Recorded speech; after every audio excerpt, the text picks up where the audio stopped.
What if I told you that the way that you've been learning the guitar fretboard has been holding you back from your true musical potential? Get ready to embark on a musical journey that will allow you to transcend basic shapes and allow you to command the entire fretboard so that you can play with creativity, freedom, and express yourself musically on the instrument. This isn't just another guitar lesson, but this is a paradigm shift that will revolutionize your relationship with the guitar. So when people first come to me for a guitar lesson, what I would do is in the very first session, we would ascertain what their fretboard knowledge looks like. Now, why I would start with the fretboard knowledge area is because it's usually the problem that's holding most guitar players back.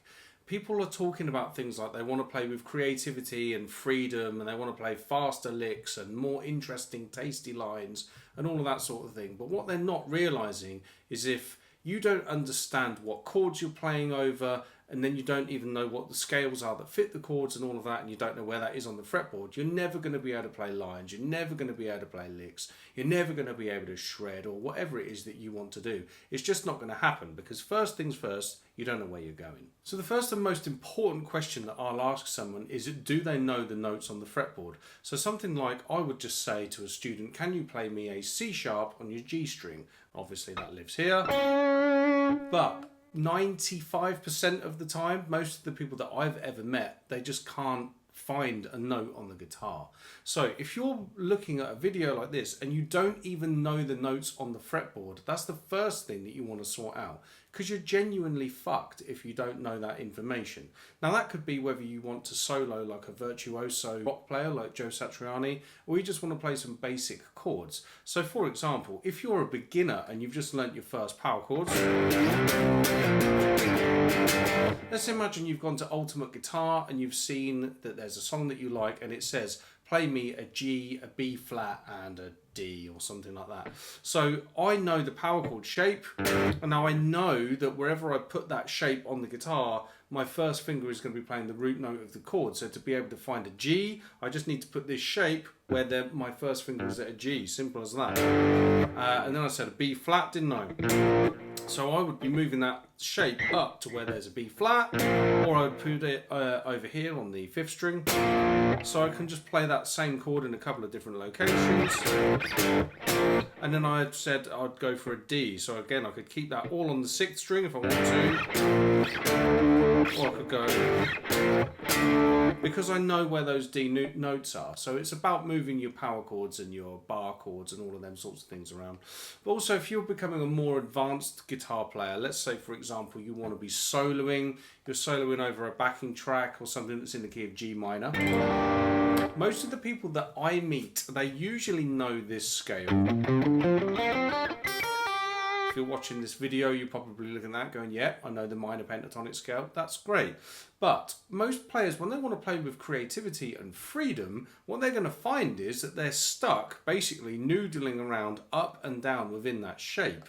What they can't do is break out into different areas. Now that's because something like the minor pentatonic scale, it has 5 different shapes. Now you can relate that either to the caged system, which I highly recommend that you do understand. The cage system is really, really important. There's a lot of people out there that will tell you that it isn't. That's usually because I don't actually understand how to even use the cage system. But you could also look at this as there are 5 notes in a minor pentatonic scale. So in the key of G, we've got a G itself, we've got a B flat, a C, a D, and an F. Okay. What you can do is you can build a shape of that scale off of every one of the notes. So this first shape starts on the G. The next shape starts on the B flat. It looks like this. Then the next note will start on the C and it looks like this, or the next shape should I say. Then you've got one on the D. And finally one on the F. Now, being able to see those 5 different shapes will open up 2 or even 3 very specific ways that you can start developing your vocabulary on the guitar. First things first, you can develop shape-based vocabulary.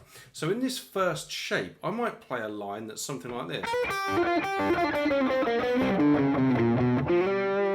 And that's something that I would say is a piece of musical vocabulary that I can play in, say, a blues rock context that I would play in shape 1 in a vertical context. Then you could do the same sort of thing in shape 2. Come out like this.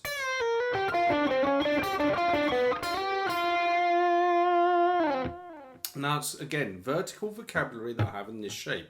Ideas that would live in shape 3 would be something like this. So now something around the shape 4 area, something like this.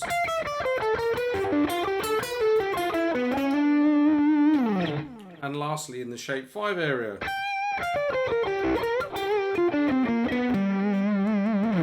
Now another way that I'm visualizing all of this, I know the notes, but also what I'm visualizing underneath each shape of that scale there is the chord form. So I'm actually playing these in like a blended major minor blues rock context. So what I've got in the first shape, I'm thinking about this around a dominant 7th chord. So how I'm building that shape in my head so I can see this visually on the guitar, I've got a root, a G root here, here, and here. Around that, I know that I'm building a shape 1 dominant 7th chord. I'm then able to see my minor pentatonic and my major pentatonic. I can also see a full Mixolydian mode if I want to.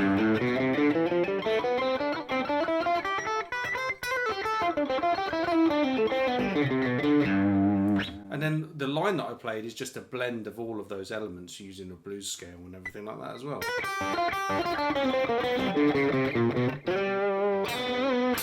So then in every position of the guitar, moving up the fretboard, I'm able to see the root notes, I'm then able to build a chord form around it, and I'm able to build the scale shapes around it.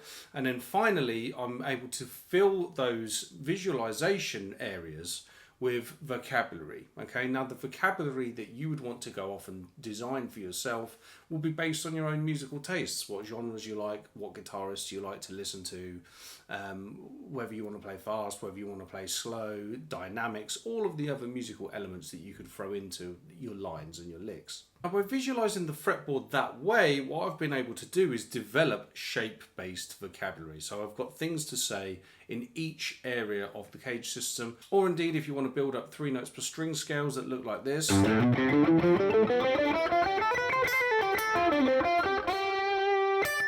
You can also see that as positional playing. So you've got your cage shapes, 3 notes per string, etc.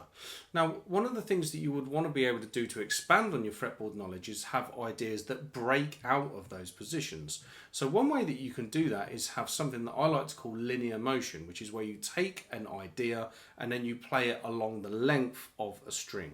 So for example, let's imagine that we're playing over our G dominant 7 chord again, and I want to use the G Mixolydian mode. What I'm going to do is I'm going to play a simple pattern on the high E string, and then what I'm going to do is I'm going to take that all the way through the whole scale. It would come out like this. So there's the chord.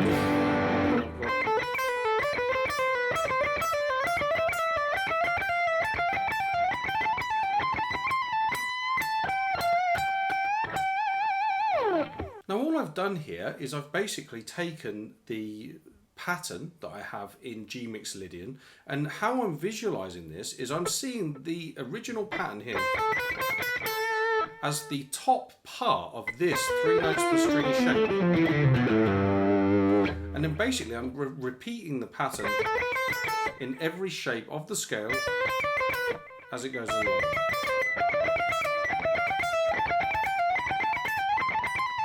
Now, when you want to exit these ideas, what you then want to see is your vertical position. So what we're doing is we're blending together these positional areas and then connecting them and fusing them together so that we could take ideas along the length of the neck. Now, you could do that on sets of 2 strings, sets of 3 strings. You can do it with pentatonic forms. You can do it with arpeggios. You can do it with scales. There's a whole plethora of things that you can do that with. And the third way that I look at really opening up the fretboard is something that I call combination playing.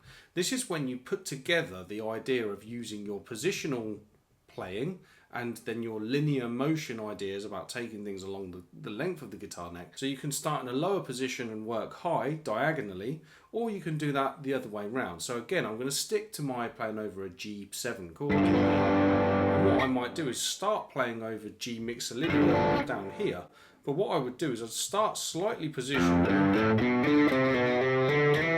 then I'm going to slide into the next position and then just keep going.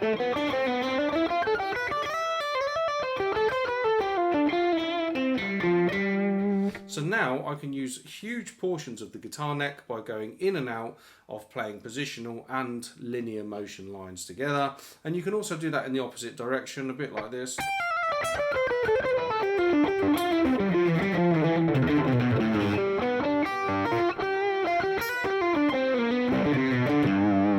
So what I've got here is an idea. I'm just literally making these up on the spot, but I'm starting in a higher position of the guitar neck and working to a low position, not by thinking just along the length of the strings or positional, but combining those ideas together. If you found the stuff that we've talked about in this video here today useful, but you'd like to go much deeper on it, you can go to the links in the description box below where you can get in touch with me about one-to-one lessons, or if you're the kind of learner who prefers to do things on your own time and check out online courses, I have a free course as well that's linked below that will go much deeper on the things we talked about here today. So check those links out, and I'll see you in another video sometime soon.